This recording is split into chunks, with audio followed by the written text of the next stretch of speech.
najlepša hvala za povabilo, da lahko spregovorim na tem forumu, o tej moji knjigi, ki je izšla letos.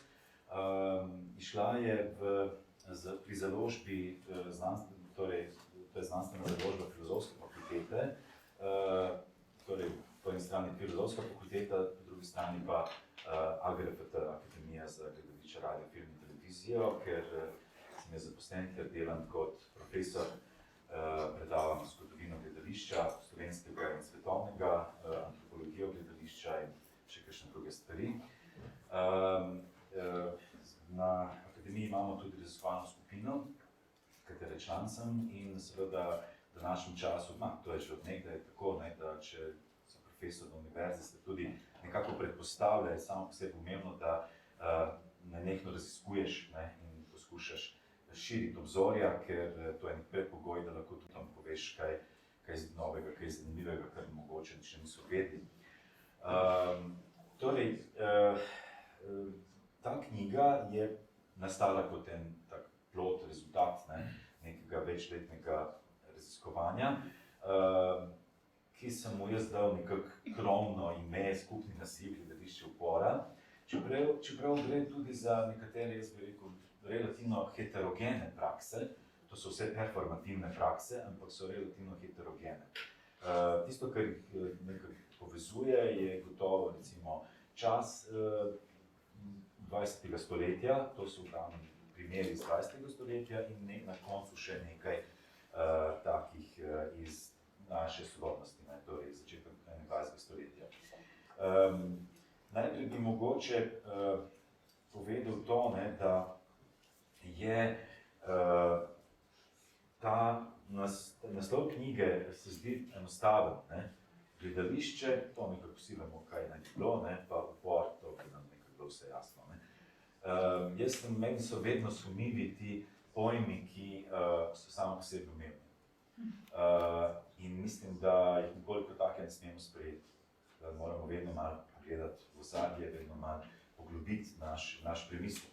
Namreč gledališče ni nekaj, kar bi bilo samoumevno in kar bi pomenilo vsem isto. Če pogledamo zgodovinsko, bomo videli, da se gledališče strahovito spremenilo. Tisto, kar so takrat imenovali v antični Grčiji gledališče, je nekaj čisto drugega, kot mi imamo danes. Lahko rečete princip je mogoče, basic princip je enak, imaš nekoga, ki nekaj predstavlja in nekoga, ki to gleda. Ok, ampak to se mi zdi malo premalo za neko definicijo gledališča. In razlike so ogromne. Tako da je gledališče zgodovinski pojem.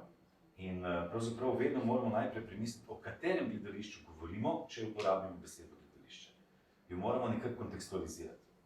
Za nekoga v recimo kakšnem azijskem tipu gledališča, v kabukiju, v no gledališču, takaliju in podobno, ali če hočete tibetanskih misterijih, je gledališče nekaj čisto drugega, kot je za nas, ki smo zrasli gor, če tako rečem, na tej zahodnoevropski, starogrški še in po stare Grčije naprej tradiciji. Tako da jaz bi bil pri tem malo previden in enako bi bil previden pri uporu. Zaradi tega, ker je upor nam lahko pomeni različne stvari in to daleč od tega, da bi bil to nek popolnoma enoten, koherenten pojem. Jaz mislim, da je že razlika med tem, če pojem upora uporabimo v nekem striktno političnem pomenu, kar pomeni to, da recimo prideš s političnimi zahtevami v javni prostor, lahko demonstriraš na ulici, lahko uporabiš kakšen drug javni prostor, navsezadnje je tudi virtualna resničnost nek javni prostor. Po eni strani to, po drugi strani pa je lahko prakticiraš upor tudi z uporabo umetnosti, ne nujno seveda gledališča, lahko katerekoli druge in lahko nastajajo tudi neke hibridne oblike. Verjetno upam, da ste slišali za izraz recimo hacktivizem. To je nekaj, kar je povezano z virtualnim okoljem, z računalniško tehnologijo in z raznimi, aktivizmi, ki delujejo znotraj virtualnega okolja. Obstaja pa tudi izraz artivizem, Ta izraz je že obstajal, mislim, izhaja pravzaprav iz aktivizma in je obstajal že nekaj časa v polju tako imenovanih tehnoloških performansov. No, jaz sem pa potem, zdaj ne vem, katerega leta je to bilo, v reviji Maska, naši slovenski reviji gledališki, sem objavil pač en teksten esej s tem naslovom Aktivizem in sem ga probal vpeljati v polje performansa, ali če hočete performing arts studies. In se je kar prijel, ne, moram reči, da to so dosti prevajali polurazlične jezike, ne vem, angleščino, srbohrvaščino, nemščino, italijanščino, ne vem, kam vse in je nekako se kar uporablja zdaj že kar dolg časa tudi za tovrstne prakse v polju performansa, ne, kar je prej, kot rečeno, bilo bolj usmerjeno bodisi na virtualno resničnost ali pa na neke tehnološke oblike performansa. Skratka, to je po mojem videnju, ne, je to neka zanimiva zmes aktivizma in umetnosti, se pravi aktivizem in art, ne, artivizem, z eno besedo, in je neka hibridna oblika, gotovo, ne, ker je zelo težko ločiti, ne, kdaj smo v polju političnega in kdaj smo v polju umetnosti, ker se te stvari prepletajo, ne. Če recimo vzamem en tak čisto enostaven primer, ker pravzaprav na ulicah Ljubljane spremljamo že nekaj časa, v takšni drugačni obliki, ne, recimo lahko imamo politični protest, ne, pri katerem sodelujejo recimo udeleženci z lutkami, z nekim drugim tipom animacije ali s kakšnokoli obliko nekega performativnega nastopa, ki očitno sodi v polje performativnih umetnosti. Jaz mislim, da tudi pojem umetnosti je lahko zelo širok. Hkrati pa seveda je to umeščeno v neko politično polje, ne? In zdaj, kako to ločiti, se mi zdi težko, ne? Na kakšen način lahko ločim nekoga, ne, ki naredi nek majhen animirani performans z uporabo recimo lutk, ne, in nekoga, ki ima transparent, zahtevamo to in to, ne vem, vlada to, oni tam, ne, in dejansko si delijo, ne, isti prostor, ne, in pravzaprav sodelujo pri bazično neki skupni zadevi, ne. Jaz mislim, da je to zelo težko ločiti, ne. V tej knjigi drugače obdelujem, poleg teh takih novejših primerov, ne, kot so politični protesti, ki jih mi tudi poznamo iz našega okolja, že kar nekaj časa. Taki primeri do recimo izjemno zanimivih aktivističnih performansov, ki jih izvaja Marko Brecelj, ki vam je upam vsem znan, ne, ki je pač in glasbenik, in performer, in aktivist, in ne vem, ustanovitelj društva prijateljev zmernega napredka, ne, in zelo aktiven, ne, na vseh poljih, ki recimo je naredil že nešteto performansov, ki jih on imenuje mehki terorizem, ne. To ste gotovo slišali, a ne, mislim, pač vsaj mi, ki živimo tukaj, zdaj za goste iz tujine vprašanje, ampak vi gotovo. Skratka, to so politične akcije, ki so vedno hibridne, ki niso nikoli samo politične akcije, ampak je jasno, ker je Marko tudi in performer in glasbenih umetnik, skratka, v raznih poljih, ne, so to tudi izjemno v nekem umetniškem, estetskem, če hočete, smislu zelo zanimivi dogodki. Eden od tistih, mislim, veliko jih je, nimamo časa, da bi zdaj preigravali, ampak mogoče en taki, ki je meni zelo pri srcu, je njegov performans Kolenovanje. To je gledalo tako, ne, da je ta performans je izvajal, mislim, da 7 let, če se ne motim, ne, kontinuirano. Torej, on je imel neke nastavke, ki jih je imenoval kolenovalniki. Najprej so to bile copate, ki so bile z lepilnim trakom pritrjene za kolena, potem je to zamenjal s rolami toaletnega papirja, ki jih je ravno tako z lepilnim trakom pritrdil na kolena. To mu je služilo za to, da vsakič, ko bi srečal v Kopru takratnega župana koprske občine, je pred njim padel na tla, na kolena, ne. In zdaj, ker smo pač na eni taki specifični konferenci in ker smo videli, kako smo se ogrevali za predstavitev predhodne knjige, bom tudi jaz si dovolil malo performativnosti, čeprav imam korenovalnikov, to je zgledalo tako.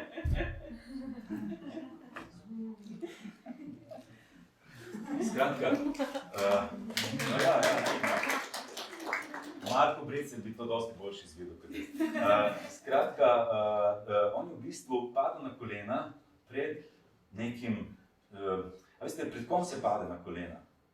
Pred kralji, tirani, despoti in tako naprej, da se ponižaš. Ti moraš biti pred to politično figuro, ki ima absolutno moč, gospodari nad tvojim življenjem, tako rekoč.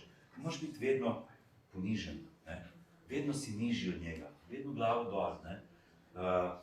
Ne vem, verjetno vam je znana ta zgodbica iz časa Ludviga XIV. Tudi takrat, ko ga ni bilo v Versaju, je tam stal, Dušan Moravec, to je res poklon, tudi tukaj dol, to je pa res veliko ime slovenske teatrologije. Skratka, je stal recimo portret Ludviga XIV in potem so vsi dvorjani se obnašali, kot da je tam res Ludvig XIV. Se pravi, niti slučajno se nisi smel obrniti s hrbtom, tam je kralj. Absolutno prepovedano, glava takoj gre. Se pravi, vedno ga gledaš, tudi ko odhajaš, recimo, ga gledaš, vedno si ponižen, vedno si nižji in ga gledaš od spodaj gor. Tako. Skratka, to je priigral Marko Brecelj v svojem performansu Kolenovanje.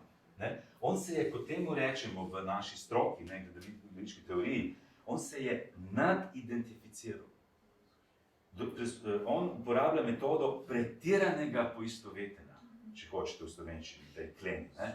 Nadidentificiral se je. Se pravi, on je v bistvu izvajal performans, v katerem je pokazal, da absolutno je pokoren in goji Boga boječe spoštovanje do takratnega župana mestne občine Koper, gospoda Popoviča, ki to ni več.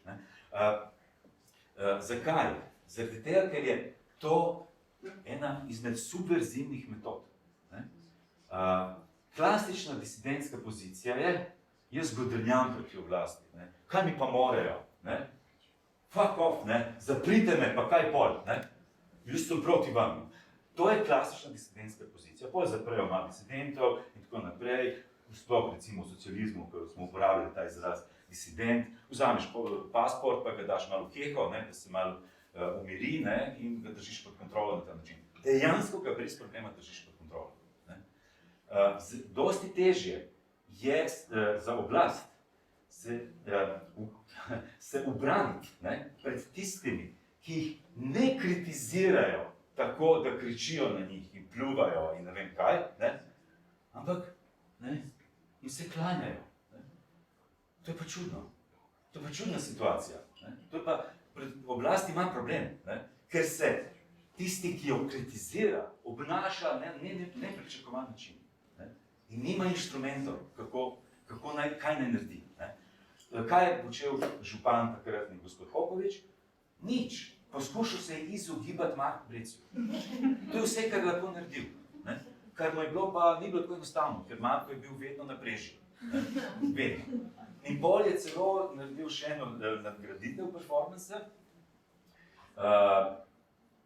Ne vem, če je izhajal iz te zgodbe o Ludvigu XIV in portretu, ki smo ga ravno kar povedali, ampak je počel nekaj podobnega. On je izdelal portret, tak velik, iz kaširanega kartona, portret gospoda Popoviča, in kadar ga recimo ni uspel srečati v živo, potem bi vzel ta portret in ga postavil naprimer na vrata tam mestne občine Koper, in se pol klanjal temu portretu, kot da bi tam bil iz krvi in mesa gospod Popovič. Se pravi podobno, kot so počenjali podložniki v Versaju.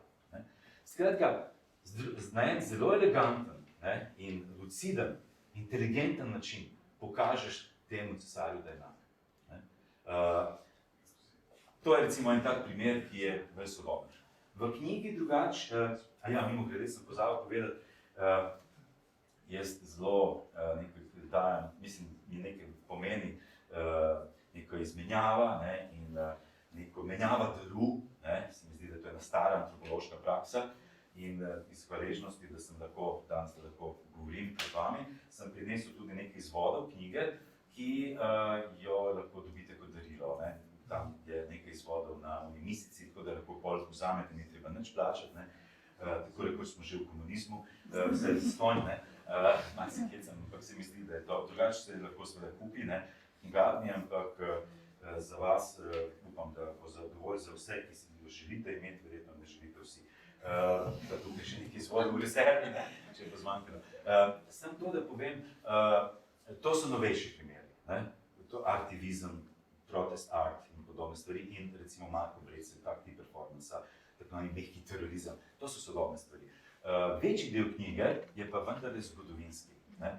In v tej knjigi jaz obdelujem neke, se mi zdi, eminentne za zgodovino slovenskega in gledališča in, kako bi rekel, poguma. Čisto preprosto ljudskega poguma, ne. Poguma navadnega človeka. Izjemno pomembni primeri, kot so delavski odri, ki so jih ustanavljali recimo tam v začetku prvi tretjini 20. stoletja, začenši z ljubljanskim delavskim odrom, ki je bil izjemno pomemben, in tudi v raznih krajih v Sloveniji so ustanavljali delavske odre. Na delavskih odrih so se zbirali in tam nastopali delavci, ampak tudi uslužbenci, tudi umetniki in tako naprej. V veliki meri je šlo za amaterje. Se pravi, to niso bili poklicni igralci, ne.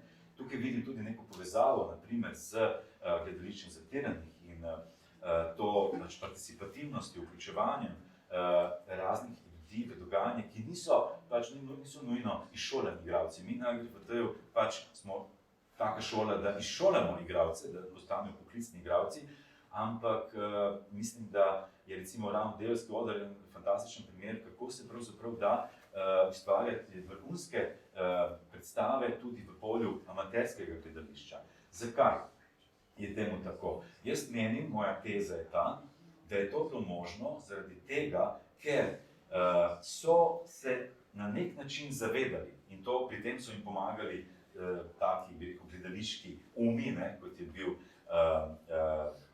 Bratko Kreft, pa Ferdo Delak, ne, to so oba sta izjemno pomembna za zgodovino slovenskega gledališča, ne bom zdaj o tem, ker nimamo časa, ampak v obdobju, ko sta ona dva vodila delavski oder v Ljubljani, so tam nastale neke, jaz bi rekel, kar antologijske predstave. Izjemno pomembno slovenskega gledališča. V tistem kontekstu takrat so bile zelo pomembne zaradi tega, ker so animirale takratno delavstvo, da so obdelovali teme, ki so bile za njih aktualne, žgoče. Socialna stiska ljudi. Recimo, takrat je, mislim, imate razne opise, v kakšni revščini so delavci živeli v tem času, recimo tam po prvi svetovni vojni. In tam so lahko spregovorili, oni sami o svojih problemih. To se mi zdi izjemen primer participativnega tipa gledališča ali community theater, mogoče bi v nekih drugih okoljih temu rekli in tako naprej. Razne vzporednice najdemo. Ti delavski odri so pa potem postali na nek način ena taka, jaz bi rekel, in vsebinska in kadrovska baza za en epohalni dosežek v naši zgodovini, zgodovini slovenskega gledališča in širše, in to so bili partizanski odri. Se pravi, gledališča, ki so delovala v okviru partizanskega resistance, se pravi, ne samo v Sloveniji, to je pač v celi Jugoslaviji, imamo te primere, ampak v Sloveniji je izrazito zanimiv primer seveda Slovenskega narodnega gledališča v Črnomlju, tako so se imenovali, Slovensko narodno gledališče na osvobojenem ozemlju v Beli krajini, kjer so, na primer, ker so nekaj časa partizani tam uspeli vzpostaviti eno svobodno, osvobojeno ozemlje v takratni okupirani Evropi, so v kulturnem domu v Črnomlju, to še danes tako vidite, če boste v Črnomlju si oglejte, to je zgodovinska stavba, še stoji, tam so se te predstave dogajale. so recimo uprizarjali od seveda raznih takih skečev, političnih, agitk in podobno, do klasičnih besedil, kot je Čehov, kot je Molière, Namišljeni bolnik, recimo. To so, Cankar seveda, da ne govorimo, to so res neverjetni dosežki, ustanovili so tudi tečaj za igralce, 2 taka tečaja v Črnomlju, Semiču, in to so zametki, bi rekel, naše današnje akademije. Mislim, naša akademija se je začela v Beli krajini, ne v Ljubljani. Potem je bila takoj po osvoboditvi, je bil leta 1946 že sprejet odlok v ustanovitvi, takrat se je imenovala Akademija za igralsko umetnost, AGRFT še, in je leta 1947 začela delovati v Ljubljani. Ampak tam so začeli, tam so že imeli kurikulume.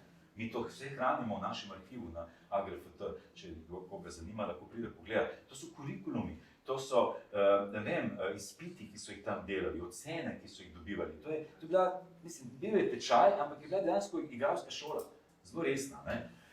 Tako da so to izjemno zanimivi primeri in seveda ta primer partizanskega gledališča se mi zdi, da je zelo izrazit primer gledališča upora. Tam je prišlo do organskega prežemanja nekega, bi rekel, oboroženega odpora proti okupaciji, kar je, če mene vprašate, mislim, nekaj, kar moramo, če imamo kanček soli v glavi, moramo zelo spoštovati. To ni bilo enostavno, takrat ni bilo enostavno se odločiti za upor, da se razumemo. In po drugi strani pač umetniki, ne samo gledališčniki, ampak vsi drugi, ki so sodelovali zelo dejavno v tem gibanju. Nekateri, mislim, nastopali so na odru, potem pač, ko je bilo treba, so prejeli za puško, pa so pač šli ubraniti to svoje osvobojeno zemljo. Tako da, to se mi zdi, da so izjemni primeri. Jaz moram zdaj počasi razmišljati o tem, da gremo proti koncu, da ne bom predolg. Bi samo to povedal, da seveda v tej kratki predstavitvi ne morem vsega povedati, sploh niti ne kaj vse v knjigi, kaj šele, da bi o vsakem fenomenu malo več povedal, bi pa samo to še omenil, da recimo po delavskih odrih, po partizanskih odrih, knjiga potem bralko pripelje naprej v 60. leta, ko govorim o nečem, kar poimenujem osvobajanje telesa v gledališču. To so neke neoavangardne eksperimentalne prakse, ki so se takrat razvijale, in potem počasi pridemo do tega, kar sem že povedal, neke sodobnejše oblike protestnih, aktivističnih dogodkov, pa recimo primer Marka Brecelja in podobno. In potem nekako pridemo do konca knjige. Zaključno poglavje ima naslov, to pa res moram povedati, ker to sem pa kar malo ponosen, da mi je uspelo pač tako bolj poetsko se izraziti v tem naslovu. Torej, skromno sem napisal namesto sklepa, niti še ni končni sklep, bomo pa še naprej razmišljali, namesto sklepa, pogum za kot up upora. A ni lepo, Tukaj mi je pa ratano.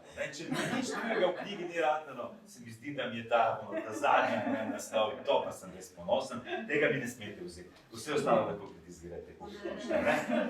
Tako da jaz bi se tukaj ustavil, pa če imamo še toliko časa, ne vem, če je kakšno vprašanje, če želite, če vas kaj zanima, sem na voljo, ampak to je odvisno od organizatorjev, koliko dovolijo še, da smo pred tem.